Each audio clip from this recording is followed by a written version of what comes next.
Hello and welcome to the tier list video. My name is Blue and I'll be walking you through all of this. Now there's something I need to stress before we begin, and that this tier list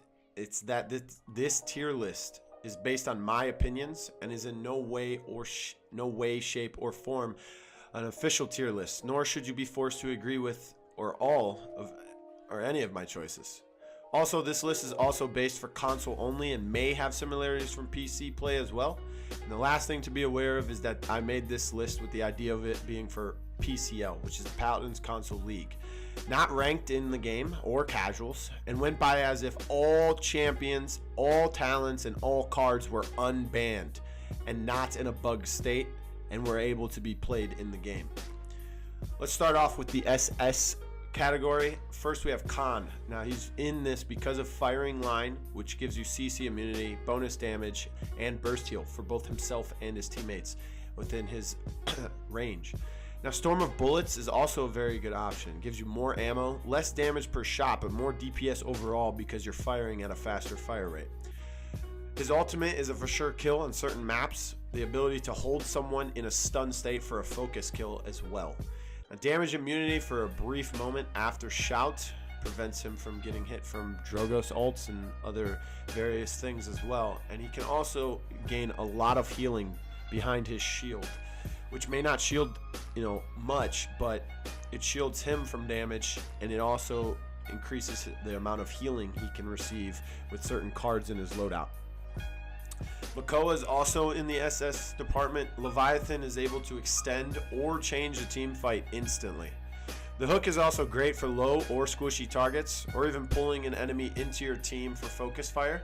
You can hook someone off or onto the high ground, as well as being able to pull someone out or into a room where their team cannot help them, or you can pull them into a CC ability like an Anara Cripple on your team. He can also run CC cards in his loadout without having to lose much or many other viable cards that you would normally use. Talos is here as well because his aim settings increase the ability to burst down targets easier. Anti-Diluvian in his loadout provides the ability to prioritize Wrecker if you need to for big shields versus Furia heal bubbles, Torvald bubbles, and Vivian's, of course. The best escape of any flank in my opinion, even through the Anara Cripple if the timer is low enough for him to escape. Dredge is in this category. Now Dredge has not been played in the PCL, but HRX will be played on the 1.7 patch, which makes Dredge available. Now, this is also going if he's available in 1.7, but no changes have been made in his balance. Now, Harpoon talent provides unlimited harpoons. I think that is huge, and the reason why is because of factors we will get into. Scuttle provides you with an even more AoE damage potential at close to medium range. Freebooter, which is in the proper map and comp with a coordinated team, can act as a Symmetra teleport like feature, allowing a team to reach the fight faster, bring teammates back faster, or even extend capture fights around the point. Harpoon card Hull Piercer allows you to deal 375% increased damage to shields with the harpoon, which, having unlimited harpoons, could be a big deal. AoE already high damage towards shields as well. Constant spam damage he can put out.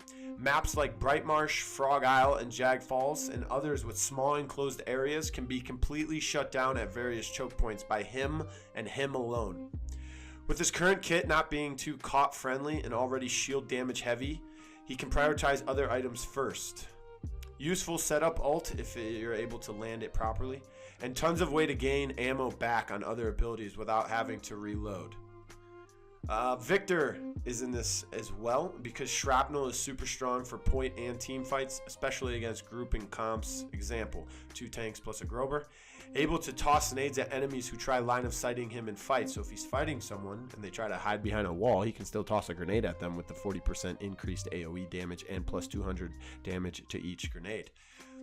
Now the nade card Grenadier decreases the cooldown by 1 second for every enemy hit, so that's 5 seconds per enemy at level 5 in a loadout. You can also reveal enemies using the Predator card in his loadout, which is at the base 1 second, so at level 5 that'd be 5 seconds. I think that's a little overkill, but 1 second is usually what I run. Gunnery in the burst mode is not a useless card, and is able to 1 burst to the head or 2 to 3 burst low health champs, especially snipers, before Havens at long range, and can still do damage up close. New aim settings have increased his ability to land viable shots at high burst rates, where he's also good with Wrecker and Caught. Now, we talked a lot about his Shrapnel card. Yes, that card is banned in the PCL, but again, this is as if the cards are not banned. Moving on to the S plus category, we have Fernando.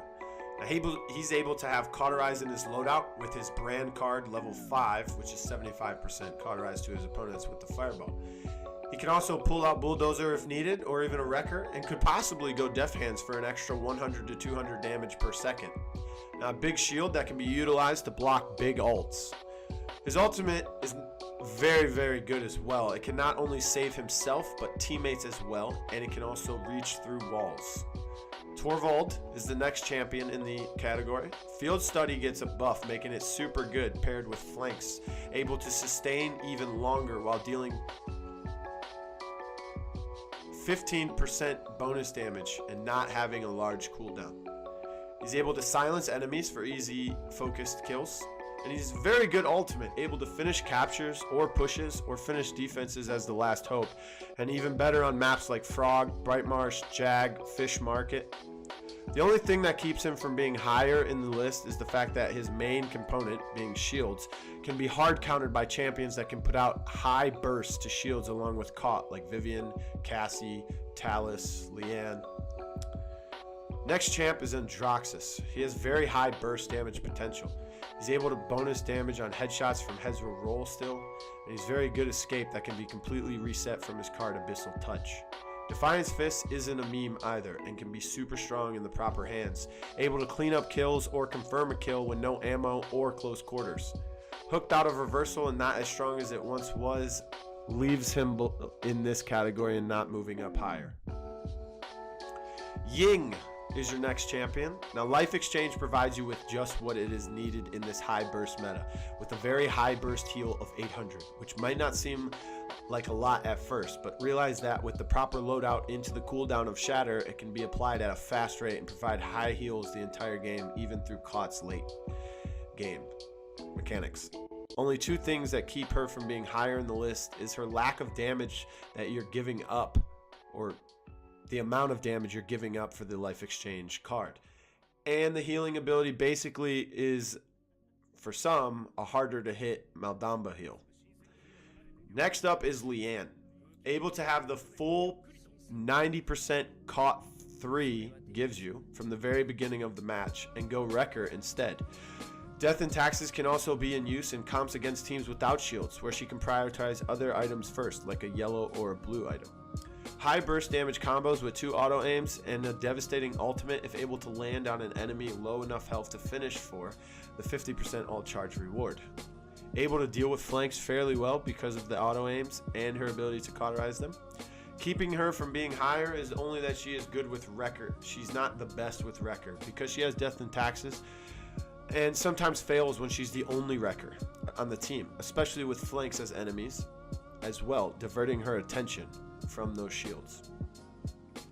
Moving into the S category now, beginning with Ashe. Shoulder Bash gives you 90% damage reduction while channeling it, and with the proper loadout into it, its cooldown mixed with her card, Vanguard, can provide her with up to 40% damage reduction for 2 seconds after the dash, making her, in my opinion, the best 1v1 frontline in the game, being able to outbox and bully anyone else in that situation. Now, the only thing keeping her from being higher is the fact that there are too many ways to get her outside of her ult's radius to make it a waste and to be focused down, like stuns, Makoa's hook, and various other ways. Anar is in this category as well. She's super tanky and tons of damage reduction, and able to increase the healing she receives with Mother's Grace. Now, Kerpal is still viable in certain situations, but sort of falling off in the current meta because of the burst status. She also has a good setup ult, but she's not higher on the list because a lot of people have automatic cauterize in their loadout and can deal with her pretty and fairly well. Fury is next. She can provide a 6k burst heal, or 6,000 burst heal from Pyre Strike when using Solar Blessing, but it needs to be comms based. You have to be communicating with your team in order to hit this heal. And Cherish is still somewhat viable in rare occasions. We've seen it from Badge Tiger on OTP, who will not use Solar Blessing and only uses Cherish. And it gives you the ability to choose Morale Boost instead of Chronos, providing your team with small quick heals, but theoretically more ultimate charges from Furia. Her ultimate is very good as well. It provides damage and speed bonus to the teammates. Although she is really good, she's not higher on the list because her damage nerf and her damage fall off has led to her being this far down on the list. But it's still a super strong support in a team setting. Next up we have Mount Damba. Don't let the PC players who think Damba is viable on console not think he's viable on console, because really he is. He has a strong ultimate, and it just got a buff that can save himself in the backline, or turn a team fight around, or secure an objective. Ripen Gourd talent was reworked and could provide use, but Mending Spirits is still the way to go in my opinion. With the ability to sustain constant heals with a 300 burst heal added to an affected champion instantly upon activation. He's able to stun enemies for focus or to save himself as well, and that also got a buff. Next champion we have is Cassie. She's able to run multiple talents based on different situations and enemy team comps. Exaction for 30% increased damage after rolling, which could help her stay dangerous and mobile, and can even provide her to flank the backlines. Big Game, which allows her to knock enemies out of position or away from her to create some space, while dealing 10% extra damage to them after a successful knockback. Just Breathe can potentially keep her far back enough out of the fight, but still be able to provide big damage as well. It could be used to babysit supports, snipers, and prevent flanks. Impulse is also good. It's able to have Caught in a loadout and choose Record to dump high damage into front lines and others as a high burst rate and an AoE radius. The most underrated ultimate in the game is Cassie's, in my opinion. She's able to reveal all the enemies for your entire team, which is always crucial in a team fight, especially at the start of a round to recognize team positioning, strats, and if there's a flanking potential, and provides her with CC immunity as well. Next up we have Kinessa. Now the aim settings have helped her a ton, considering Eagle Eye is a vital part of that. Being able to one-shot damages, supports, flanks until Haven 2s and sometimes Haven 1s on certain champs and builds come into play. But with a Luminary Genos, it can still provide high damage output and has the ability to be a very fast charging ultimate strategy. Ultimate provides increased damage and unlimited ammo, and can either severely damage a frontline or even kill them if no shield or line of sighting comes into play. She's good with Wrecker, and she's okay with Cauterize. Transporter talent takes away a good amount of damage potential, but provides her with enough sustain from flanks on certain maps. She can safely take out enemy supports and other damages from a super safe position, as well as keep enemies off of point and out of line of sight on maps with lots of high ground potential such as Splitstone, Serpent, and Fish. Next up is Willow. 100% Cauterized with her Dead Zone. Able to put out very high burst damage with the Nightshade talent, especially against flanks like Buck, and has a good ultimate on certain maps with very open areas, especially point fights like Frog. She has decent damage reduction cards available for her loadouts as well. Now she would be higher in the list if it weren't for aim settings, increasing the ability for hit scans to burst her down even faster now, which in some cases would prevent you from ulting. Moving on to the S- category, you have Barrack first. He can now be a sustained tank with the amount of healing he can soak up from not only his supports, but from himself and his loadout cards, using his turrets, and being able to drag his own life out longer, waiting for cooldowns using Bowling Ball, which gives him a 300 health shield, or 1500 at level 5, when using his Rocket Moots, which is his movement ability. Tinkering can provide high damage to enemies and can provide him to choose Wrecker while dealing 560 base damage in a single slug. Hair Trigger also allows him to shoot at a higher rate, giving him the chance to output higher burst damage potential. He can hold down doorways and entry points the best out of any frontline in the game, in my opinion. Next up we have Grover. 3 ways of healing which are the most in the game of any other support. He has passive heals for 80 per second while within a certain area of him, a burst heal of 900 from his ability Blossom, And Whirlwind, which is ultimate, is one of the best in the game when used properly to change a team fight or keep a push or defense alive, as well as allowing his team to get aggressive in certain scenarios. And it gives him CC immunity. A very viable escape if the player knows Divine Whip areas on the map and can heal through walls and heals. Teammates below him, like on Bright Marsh on the objective capture, he can still hear them, where he can sit on the top ledge and still provide the heals to those below, but in his radius. Now, Efflorescence is the best talent for him, and it increases the heal radius by 100%, allowing you to not need the card Verdant Expanse at level 5 on smaller maps, and being able to use those loadout points on something more prominent, like damage reduction, cooldown reduction off elims, or giving allies movement speed. Next up is Bomb King. Now, Chain Reaction allows him to deal with both front lines and squishies with ease. Able to change a team fight with his ultimate as well, and he has high damage to shields, but he's a high risk, high reward champion, considering he's best up close rather than a long distance, but can still do a decent damage from long range, don't get me wrong. Next up is Drogos. He has a one-hit kill to secure a frontline with his ultimate. He's able to take down shields very easily and fast, and the Salvo Spit combo is one of the deadliest combos in the game. He's able to run Fusillade for 25% bonus damage on direct shots, or Bully Point with fast ult charge from combustible talent. Strong AoE damage, and he's able to be picked out of the air from hit scans and needs to line of sight harder than most champs in the games because of this, which is the only reason why he's not higher on the list. Moving into the A+ category, first we have Ruckus. Now this one was a little skeptical. A lot of people didn't understand why I put him so low. Now, Rocket Barrage has been in game for a while, but in the current burst meta, has really upped his game now. He's able to hang back and play rocket defense from backline, with hit scan being strong with his new aim as well. But he can also dive the backline with missiles being able to reveal and be an AoE part of his attack rather than just his hit scan miniguns. He has the same probs, only at a higher level than Torv, with the potential of being bursted down faster to champs like Leanne, Vivian, Cassie, Talus. And he still has a game-changing ult if used properly. Up next we have Terminus, who has the best game-changing ultimate that extends fights or revives point and team fights, but usually is held for precise moments, so you won't see a ton of them in a game. Provides great shielding without Wrecker affecting it, and Seething Range, if need be, can be the card to go if you need to be aggro. Crush can still provide good setup for focus kills, but Resilience really hits that hard. Undying can turn him into a high damage reduction and sustain tank.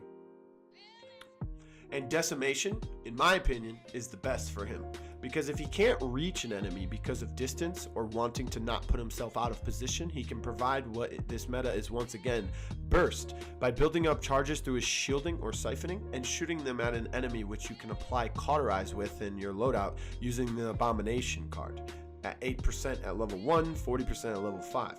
He can also be used to reveal enemies with the card It Watches. Next up is Genos. Now, I only see Genos being used in 2 situations and working during this meta. One, as a solo healer using Luminary in a triple DPS comp, where he can supply heals to the 3 damages along with 15% bonus damage. Double support comp, where he doesn't need to main heal and can be able to run the binary card in order to follow with another damage and provide extra burst damage and side heals for that player he is with, and can also provide decent poke from a distance with it. Problems are when teammates are being bursted or hitting heavy towards endgame with caught 3s, and he cannot burst heal fast enough to keep up with the damage compensation. Saris is also here because she's still viable as a solo healer, but not as much anymore because of the supports being stronger in the meta. She can still burst heal fairly well with it being on cooldown, little to no time, 1 to 2 seconds. Right now she is most strong in the cheesy double support comp, where she can use Soul Collector since the stacks were increased from 8 to 15, where the talent increases her side heals, her damage output, and her max health pool. Running max health increase cards in the loadout, health regen, and detonate cooldown or speed increase could really make this a factor. Strix is also here, and a lot of people wanted to see him higher as well, but he does have a high damage output. Crack Shot can still deal with flanks, but other than that, it would force him out of position. Unauthorized use can be as viable as well, with 300% increased damage to the flare, 100% increased radius, and a 10-second cooldown, making it super easy to reveal enemies. Decent damage reduction in his Roost card with 30% at level 5, but he doesn't have a good escape and can be countered by reveal cards from other champions' loadout cards as well, which is why he's down here right now. Tyra's also down here. She's got no escape. Enemies will need to be forced to stand in the fire by using it in small areas or saving for flanks or enclosed areas. Hunting Party is the best card for her right now. It provides 2 marks which can be out at the same time and increase her and teammates' damage to those targets by 25%. A decent ult that can dump high burst damage into front lines and damages or secure kills and doesn't consume ammo. She has terrible movement speed, no escape, and she's not very good when being hit with CC effects either. Vivian is down here as well, and a lot of people on PC will tell me that Vivian's bad, and that's a console thing, but it's not. PC players play her as well. The reason why she's good on console, though, is not because she's easy, you just hold down one button. Most of Vivian's skill comes from her positioning, when to use her shield, and when to use her ult. She's very good against flanks and champs with shields, with her shield, due to she's very good against flanks and champs with shields, due to sapper rounds providing a wreck or 2 automatically in her talent, and can then choose to have cauterize as well. The contingency card allows you to have a 100 health shield at level 5, making it difficult. There's a 100 health shield, a 1000 health shield at level 5, making it difficult for flanks and damages to deal with. One Step Ahead card at level 5 provides her with 30% movement speed, which is the same as having Nimble 3. And a strong ultimate that provides high burst damage and stays up until it's destroyed, or she dies, but can be charging her next ult while the current one is active. Also has a sensor drone that can reveal allies and multiple loadout cards that can refund ammo within her weapon. The problem with her is she cannot flex between low and high ground well, and if caught out of position, she can be severely punished. She's bad against Talus or Blast champs that can hit her without having to go through her shield or can maneuver above her. Up next is the A category, where Eevee is alone. Now, it's tough to play this on console to begin with, or she would be S- in my opinion on PC, but Wormhole is still her best talent. However, top teams and players should know how to track the Eevee player unless she mixes a Soar in between here and there. Ice Block can easily be timed for coordinated attacks after the duration, and hit scans being dominant right now are able to track her mid-flight easier.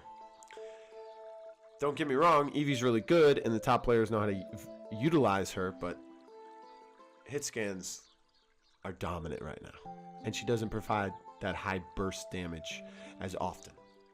Moving to A-, first we have Buck. He's still very good, but not as tanky anymore after the recovery damage reduction hit him hard. Ensnare is viable as well, since the item Resilience no longer affects the bonus damage you receive from hitting an enemy with net shot, but there's other flanks on the board that are better and stronger right now. Xin is in A- as well. He used to be one of the strongest, but not so much anymore. Yomi is still strong, but Guillotine is right up there in certain situations now.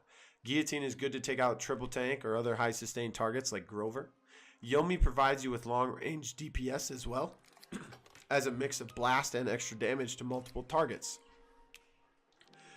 The things that keep him down, though, are retaliation is useless against players of this caliber 90% of the time, as they know not to shoot at the counter.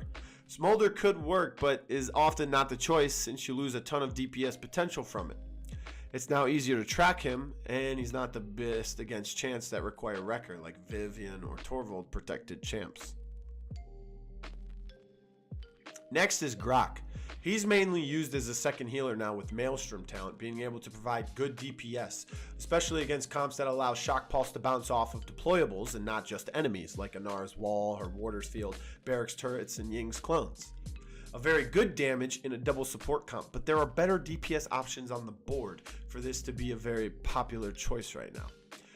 He doesn't put out as much healing anymore, and I've always said he was able to heal without needing to be near his teammate who would be better, and now he can place totems at range. However, it sometimes is a little tricky to deploy it. Next up is Pip. In the PCL setting, I really only see 2 talents being useful. Mega Potion, of course, with the ability to burst heal multiple targets and giving him another heal back off of the cooldown instantly because of the cards you can run your loadout. Catalyst in a double support setting, allowing him to deal good DPS with an ultimate that is hard CC and doesn't take a massive hit from loadout CC cards or resilience. The problem with Pip is not many teams prefer to solo heal with him, especially with how popular high damage supports like Furia and Genos are. In a triple DPS comp, Pip rarely works, and other supports providing much better burst heal in an easier fashion have moved Pip down here. Moving into the B category, we start off with Lex. Yes, he's a hit scan, and yes, he does decent damage, but yes, the semi-auto change to his weapon helped where he can aim easier and more efficiently. But the problem is, heroism provides you with an option with the best way to be sustainable. Other than that, he's really squishy. Burst meta has introduced the need for shields, which have become more popular with Torvald bubbles and other big shields, which can all lead to his ultimate being completely useless, especially since it's primarily used to take out front lines at or below 65% health. Next is Maeve. The rework to her talent Street Justice hurt her even more, considering she was already taking a hit in the list with her damage reduction nerfs. Again, hit scans now have an easier time tracking her movement, especially like Vic, Leanne, and Vivian. CC hurts her very hard unless you use the talent Artful Dodger and take a hit on your DPS potential. In my opinion, her best talent could be Cat Burglar, where you can prowl towards the backline and deal 30% more damage within her first 2 weapon shots after her prowl, but not much viability from anything else currently. Skye is also in this as well. I only see her being decent in 2 situations. Triple tank or double tank with upfront supports like Grover and Grok, where she sits back with poke damage and morale boost to ult the tanks as much as possible, considering it cannot be blocked by shields and does a good amount of damage to health pools. The other situation is if she is in tandem with another high burst damage champion that can clean up kills with her off of the poison bolts effect when running Debilitate, which is the only talent I can find viable from her right now. I can see Smokescreen talent being used for the first situation I described, however. In my opinion, the only thing stopping her from being a little bit higher on the list would have to be a better escape, or maybe the fact that one item buy in Illuminate ruins the entire purpose of her kit. Next is Shaolin. He has high DPS and he's very good with Wrecker and playing the poke game from a distance, but in the current burst meta, however, he has little to no sustain with an easy tracking escape and isn't very good with caught distribution at all, and not being able to keep up with the other burst champs has really hurt him. Granted, he can stun and kill someone really quickly. It's a high risk, high reward combo that if missed could be deadly to himself. In the C category, we have Koga. Master of Arms nerf really hurt his viability, along with his aim settings update. Yes, he is hit scam, but the fact that it is now easier for other players to turn around and aim at him properly makes it easier for him to be focused down in a team setting. Dragon Fangs and Blood Reaper are for very rare and team-based situations that just seem counterintuitive and high risk with not much reward. Adrenaline Junkie would probably be the best option now, with ammo refund on cards and with maybe CC in the loadout and high agility based cards. He can still have a high burst damage and can confirm kills, but he's just not as good anymore after the nerfs. In the D category is Moji, who is absolutely the worst character in the game right now, in my opinion. Boom Boom is only really viable against triple tank or double tank with an upfront support such as Grover or Grok. Yummy seems like too much of a high risk considering you have it countered by resilience from item buys or in loadout CC reduction cards, and is sometimes a difficult ult to complete as well. Snack Attack seems high risk with little to no reward, as it can be countered by caught or yourself if you fail to complete the kill, considering it does not work on eliminations and only players you kill. Her Toot talent taking the nerf really hurt her, no longer giving the move speed bonus, which was 30%, and the cooldown being increased from 3 seconds to 6 seconds make it even harder for her to sustain herself. Well, that's my tier list for the PCL and competitive play. It is not for ranked in game. It's not for casuals. It's not for PC. And if you don't agree with it, that's fine. If you do agree with it completely, you have a huge brain just like me. And if you agree with some of them, or you don't agree with some of them, let me know in the comments below. Don't forget to like, share, and subscribe. My name's Blue, and we've got more videos coming to you.